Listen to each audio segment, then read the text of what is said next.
This is really hard for me to talk about, but I'll do it. It's hard for me to sit on this stand and look at my father and give this testimony. But I think I'm ready.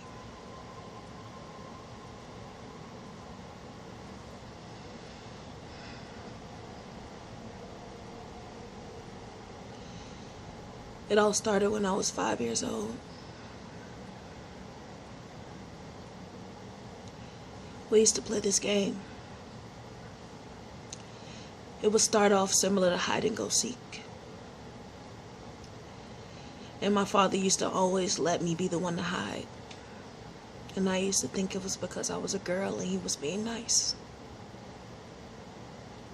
So I would hide somewhere, maybe under the cupboards, maybe under the bed, maybe in the bathroom, in the shower, behind the curtain.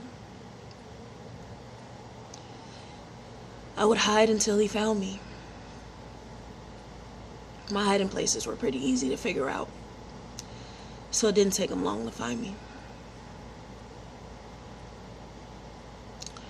And when he found me, he would give me this big hug, like a father would give a daughter. Nothing out of the ordinary. Afterwards, he would grab me by my shoulders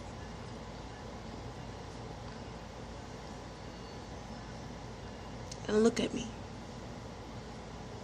from head to toe.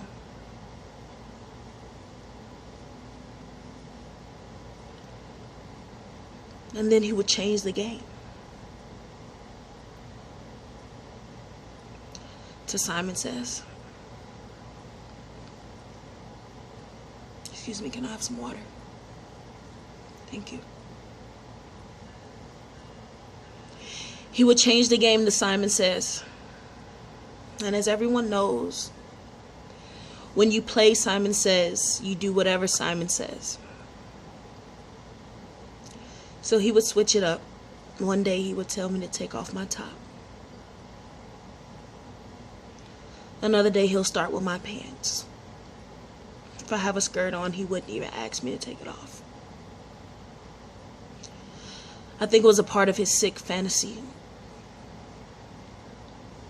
So he would say, Simon Says, take off your top. And I would take it off.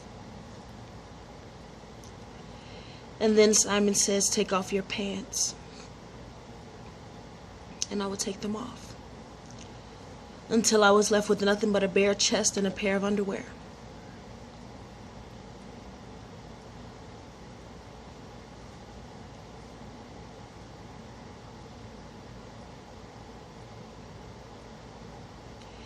He would then say, Simon Says, take off your underwear. And I would comply.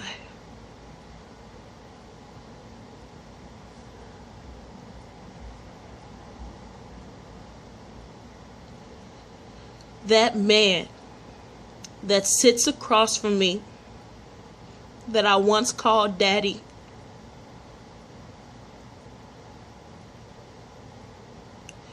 raped me until I was 13 years old.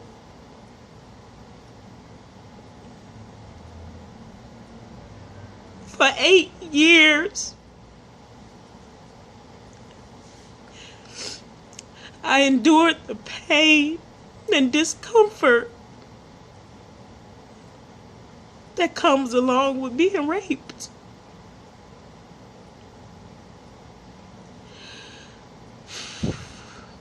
I want to say, in the beginning, it was my father. So I felt he wouldn't do anything to hurt me. So I thought it was all a part of the game. So I don't think at age 5 I realized there was anything wrong with it. It wasn't until I turned 7 when the molestation and rape continued. And it started to become uncomfortable.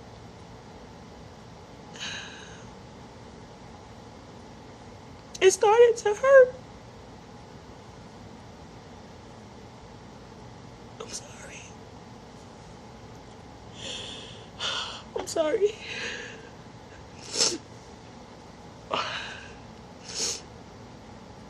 It wasn't a game. I didn't want to play anymore.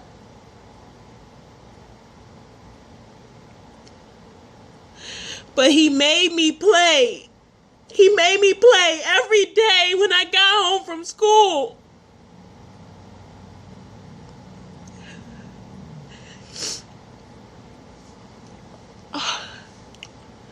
When I turned 9, he started putting makeup on me. I guess he wanted me to look more feminine and like a woman. So he would put makeup on me and make me wear women's clothing. And it was weird, and I didn't like it. And I didn't know what to do. I didn't know what to say. It was just me and him. I thought that if I went to school and said anything, they would take me away. Where would I end up? Who would I be with? A foster family? Someone who probably would do the same thing to me.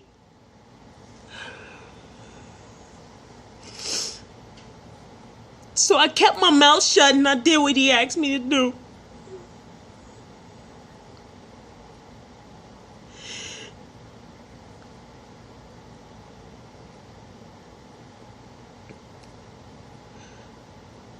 It wasn't until I was 10 when he first made me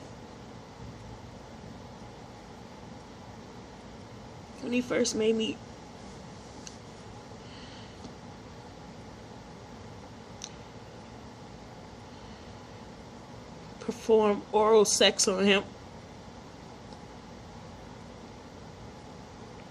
The first time I gagged, I threw up. I didn't want to do it. I didn't. I knew what was going on at that point, but I couldn't stop it. He made me. His own daughter, he made me. He made me do these nasty things to him. And to this day, I can't even look at myself in the mirror without being disgusted.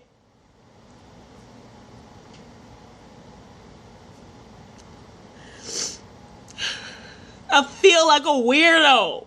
I allowed my father to rape me and molest me for 8 years. And I didn't say anything to anybody. And it was all because I was afraid and because I loved my daddy. I didn't think he wanted to hurt me. I didn't. I can't do this anymore. I can't do this. I can't do this. I want to go home. I don't even know why I came. Making a fool out of myself in front of this entire courtroom. Nobody understands. You're all judging me. And I was a little girl. I didn't know. I didn't know. I didn't know.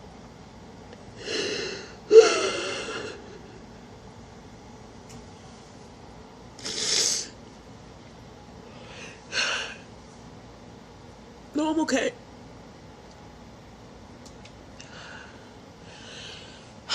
I'm okay. I'll keep going.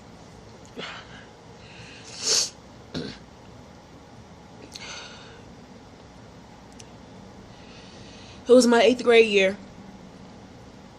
and I was about to graduate.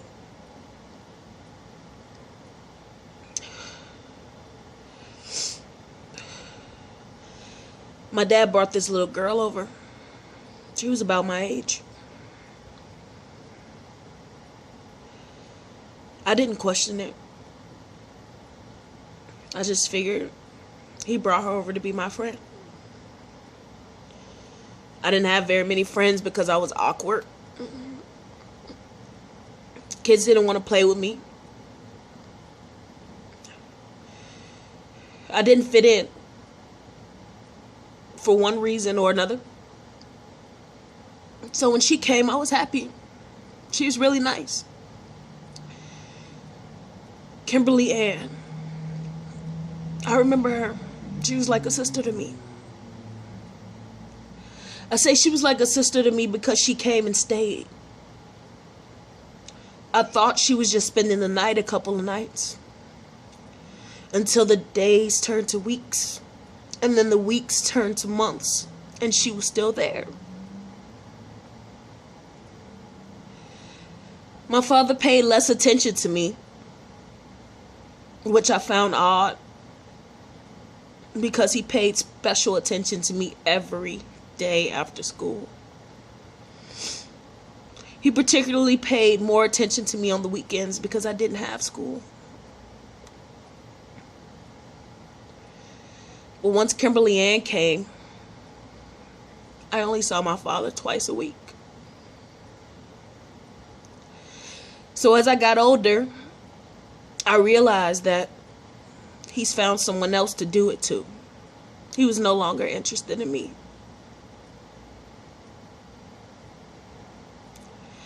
And a part of me was happy. Until one night, Kimberly Ann came into my room. And he always kept her in his room. But she snuck out. And she came to talk to me. And she told me what he had been doing to her. And I told her that he did the same thing to me. The same thing to me for 8 years of my life. And I knew it was wrong. I knew it was wrong. And she knew it was wrong too.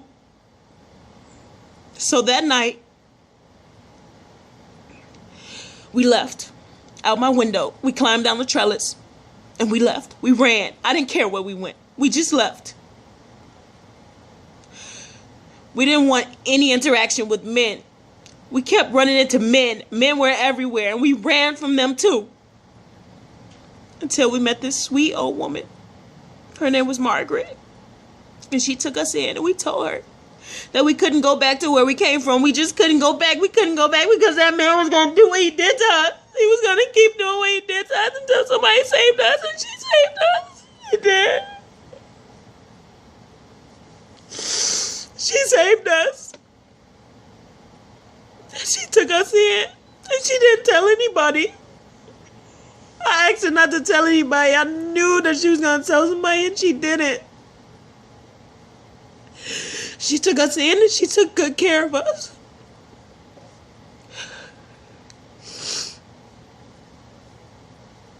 So to sit here today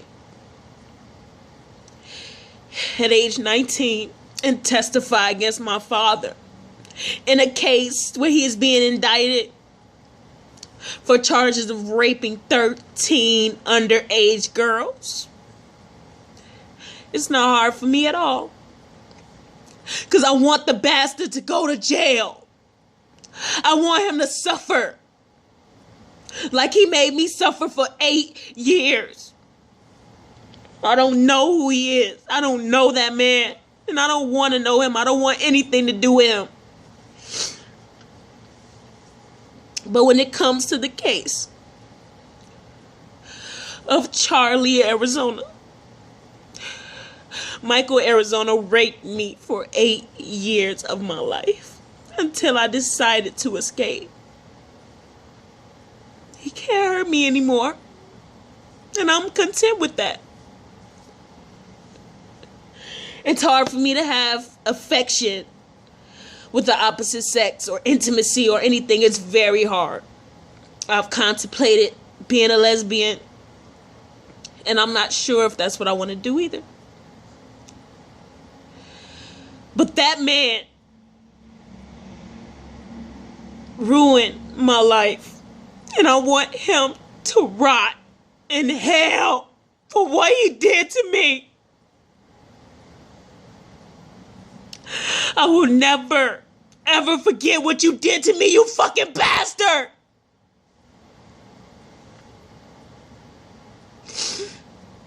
I'm your daughter. hurt me over and over repeatedly.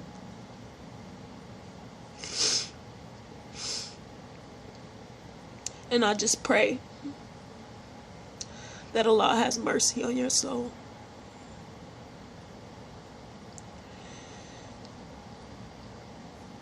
May I step down?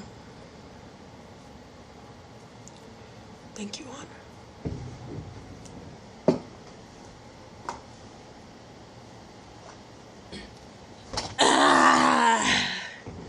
All right. So what you guys think? Did I do a good job? Did I do a good job? That was just a piece that I came up with off the top of my head, something I've seen on TV before, or a situation that I've, encountered before. It did not happen to me. But I'm really working on this acting stuff, and I'm really passionate about acting and becoming a real actress. It would be so awesome. I really feel like that it's my calling. I really feel like I have what it takes to bring to life certain roles or just different situations and just bring awareness to them. I sit at home and I do this for fun. It's fun to me. It's engaging, and it's not hard to do. And you should always do what you love. You should always do what comes naturally to you so that it doesn't feel like work, and this doesn't feel like work. I feel like it's something that I've been putting off for a very long time now, and it's been such a blessing to run into Marcus and just how many times we've met in life, and just finally he decided to birth this beauty of a class, this My Dream Studios, actor studio. And I've learned so much from this man, and I will attribute my future success to this guy. Prayerfully, once our headshots come back and everything, and I'm able to submit to casting calls and talent agencies and everything, things pick up, and I'm able to quit being a chef. But until then, regular life continues. But I thought I'd share a piece of me with you, just to let you know that it's okay to escape this realm that we live in. It's okay to escape this world that we live in, just to find peace within yourself. You don't always have to be who you are, because you can be anything that you want to be. And that's all I'm gonna say. I pray that everyone has a safe and blessed day, and that something about this piece drew you in and made you want to keep watching. Because if it did, and if you believe me, then I did my job. Peace and love, everybody.